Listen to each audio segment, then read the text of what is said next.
नमस्कार दोस्तों, आप सभी का हमारे YouTube चैनल जी भक्ति रस में स्वागत है। मैं विजेंद्र आज आपके लिए एक और नई छोटी सी प्यारी सी कहानी लेके आया हूँ। न्यूज़पेपर में आई थी कि कभी कभी हमारी ज़िंदगी में कुछ लोग आते हैं और कुछ चले जाते हैं, तो कईयों के जाने पर हमारा मन उदास हो जाता है, लेकिन ये दुनिया की रीत है। ऐसी ही कहानी पढ़ने को मिली। फ्रांज काफका जर्मनी के एक प्रसिद्ध साहित्यकार थे। अपने 41 साल के जीवन काल में उन्होंने अनेक कालजयी रचनाएं लिखी। जीवन के अंतिम दौर में व्यक्तिगत अनुभव पर उन्होंने कहानी लिखी, फ्रांज काफका और एक गुड़िया की कहानी, जो एक छोटी लड़की के लिए लिखे पत्रों पर आधारित थी। अब कहानी सुनिएगा। बर्लिन के स्टैगलिट्ज़ पार्क में टहलते हुए एक दिन उन्हें एक रोती हुई बच्ची मिली। काफका ने उससे रोने का कारण पूछा, तो लड़की ने बताया वो जिस गुड़िया से खेल रही थी वह उसी पार्क में कहीं खो गई है। काफका ने उस बच्ची को उसकी गुड़िया ढूंढ लाने का आश्वासन दिया कि मैं तेरी गुड़िया ढूंढ के तुझे दे दूंगा, अब तो चुप हो जा। वो बच्ची चुप हो गई। अब उसने गुड़िया ढूंढने के लिए समय मांगा और फिर दूसरे दिन गुड़िया लाने का वादा करके वहाँ से चले गए। पर गुड़िया ना तो काफका को मिली और ना ही उस लड़की को। काफका ने गुड़िया की तरफ से एक काल्पनिक पत्र उस लड़की को लिखा, देखिए। और जब वह लड़की पार्क में गुड़िया पाने की आशा में आई तो काफका ने वह पत्र उस लड़की को पढ़कर सुनाया। पत्र में क्या लिखा था? इस प्रकार लिखा था, कृपया रोना मत, मैं दुनिया घूमने के लिए निकली हूँ। मैं समय समय पर अपनी यात्रा के बारे में तुम्हें लिखती रहूँगी, बस तुम रोना मत। अब काफका नियमित रूप से उस खोई हुई गुड़िया की तरफ से काल्पनिक पत्र लिखने लगा और लगभग रोज ही उस लड़की को पढ़कर सुनाते, जो कि यात्रा का काल्पनिक वर्णन हुआ करता था।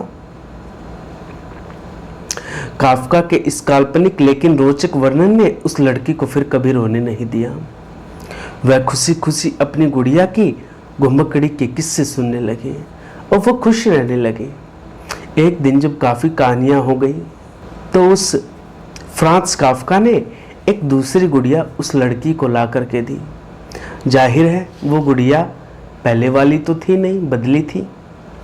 उस लड़की को अपनी खोई हुई पुरानी गुड़िया जैसी नहीं लगी तो काफका की ओर देखने लगी। काफका अनजान बनते हुए गुड़िया में चिपकी एक चिट को निकाल कर पढ़ने लगे। उसमें लिखा था, ये मैं ही हूँ, तुम्हारे वाली गुड़िया जो पार्क में खो गई थी।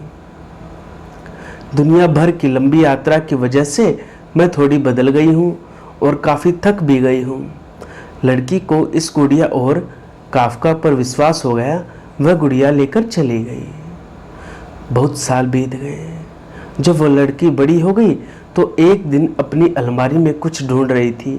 उसका ध्यान उसी गुड़िया पर गया जो काफका ने उसे दी थी। बचपन की बातें याद कर वो हंसने लगी। उसे अब समझ आ गया था कि काफका ने कैसा उसका मन रखने के लिए ये सब किया। उसे अब गुड़िया पर प्यार आने लगा।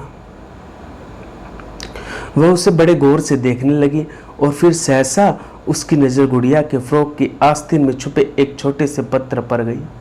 उसने बड़ी व्याकुलता से वो पत्र निकाला और पढ़ने लगी। पत्र में संक्षेप में लिखा था, हर वह चीज़ जिससे तुम प्यार करती हो कभी न कभी तुमसे खो जाएगी, पर अंत में जो लौट कर आएगी और जो तुम्हारे पास होगी वही तुम्हारे लिए सच्ची रूप में बनी होगी। रूप भले ही अलग होगा पर प्यार एकदम खालिस होगा। तो ये थी छोटी सी कहानी। प्रस्तुति मोहम्मद शफीक अशरफ। ये दैनिक भास्कर में कहानी आई थी मधुरिमा में, जो मैं आपके लिए लेके आया। एक गुड़िया की कहानी, एक छोटी बच्ची का दिल बहलाने के लिए। देखिए लेखक साहित्यकार क्या क्या करता है। तो ऐसे ही हमारे जीवन में भी लोगों का आना जाना लगा रहता है। कुछ लोगों को हम खोना नहीं चाहते और कुछ लोग वास्तव में हमेशा के लिए हमारे होते हैं। वो कभी भी हमें छोड़ कर नहीं जाते, चाहे कुछ भी हो जाए, कैसी भी परिस्थिति हो जाए। और कुछ ऐसे आते हैं कि आए और चले गए, बस हवा का झोंका, बहती हवा सा था वो। तो ये कहानी मुझे पढ़ने को मिली, आपके लिए लेके आया। आगे भी कुछ कथा कहानियाँ किस्से प्रसंग आप तक लाता रहूँगा। अगर आपको हमारे वीडियोस पसंद आते तो अपने लाइक करें, कमेंट करें, शेयर करें और हमारे यूट्यूब चैनल को सब्सक्राइब करें। चैनल सब्सक्राइब करने के बाद बेल आइकन को दबा दें ताकि आपको हमारे आगे आने वाले वीडियोस के नोटिफिकेशंस मिलते रहें। नमस्कार दोस्तों।